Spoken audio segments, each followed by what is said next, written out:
Sobat Lentera Sabda yang berbahagia, kembali kita berjumpa di hari Sabtu tanggal 19 November 2022 bersama dengan Gereja Semesta. Hari ini kita memasuki hari Sabtu dalam pekan biasa yang ke-33. Kita masih bersama-sama diajak untuk merenungkan Injil Lukas. Dan hari ini Yesus menjelaskan tentang makna kebangkitan. Dari Injil Lukas hari ini dikisahkan bagaimana orang Saduki mempertanyakan soal kebangkitan setelah kematian. Pada akhir kisah, ketika Yesus menjelaskan tentang kebangkitan, orang-orang Farisi mengamini apa yang dijelaskan oleh Yesus. Saudara-saudari yang dikasihi dan mengasihi Tuhan, dalam masyarakat Yahudi pada zamannya Yesus, ada 3 golongan. Di tengah masyarakat ada orang-orang Farisi yang sungguh secara detail melaksanakan hukum Taurat. Mereka percaya bahwa hukum Taurat adalah hukum Tuhan yang harus mereka taati agar hidup mereka sungguh berkenan di hadapan Tuhan.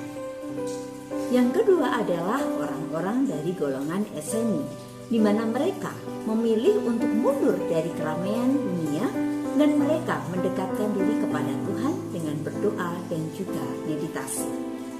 Dan yang ketiga adalah orang-orang Saduki.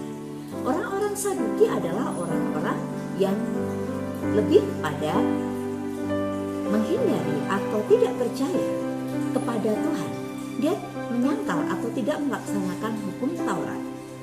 Maka mereka mengembangkan ajaran-ajaran yang menolak tentang adanya kebangkitan. Dari jawaban Yesus mengingatkan bagaimana nas Nabi Musa yang berkisah tentang semak duri. Pada saat itu, bagi mereka Tuhan Allah itu juga menjadi Tuhan atau Allah dari nenek moyang mereka. Allah Abraham, Allah Ishak, dan Allah Yakub. Artinya bahwa Abraham, Ishak, dan Yakub adalah orang-orang yang hidupnya diberikan untuk Tuhan. Maka mereka pun tetap hidup setelah kematian di dunia. Hidup yang tetap, hidup yang abadi juga dalam Tuhan. Orang yang di dalam dunia hidup untuk memberikan dirinya kepada Tuhan, taat kepada Tuhan, akan mengalami kebangkitan dan hidup abadi, hidup kekal dalam kemuliaan bersama Tuhan di surga. Itulah yang hendaknya juga kita amini, karena kita percaya akan Yesus yang bangkit dan akhirnya naik ke surga dengan mulia. Saudara-saudari yang dikasihi dan mengasihi Tuhan, kehidupan dunia ini penuh segala tantangan, kesulitan, bahkan kita seringkali dibenturkan dengan situasi dunia yang membuat kita lebih memilih untuk mencari aman dan nyaman dan memuaskan kebutuhan atau kepentingan diri kita sendiri. Seringkali hal itu membuat kita menyimpang atau menjauh dari Tuhan.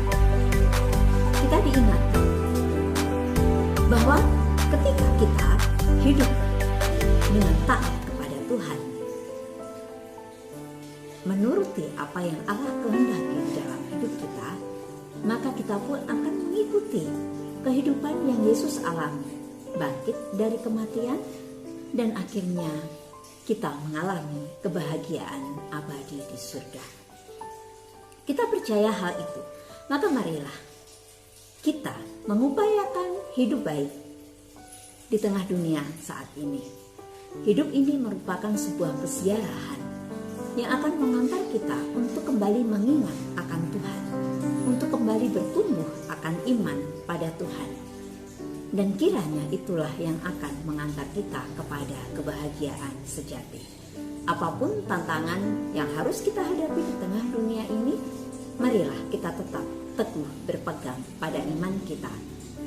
Jangan pernah menjauh dari Tuhan. Sekalipun kita lalai, sekalipun kita sedikit menyimpang, kita tahu kemana kita harus kembali, yaitu pada jalannya. Pertobatan inilah kiranya mengantar kita pada kebahagiaan yang sejati dalam Tuhan. Berkat Tuhan memampukan kita. Hati rasa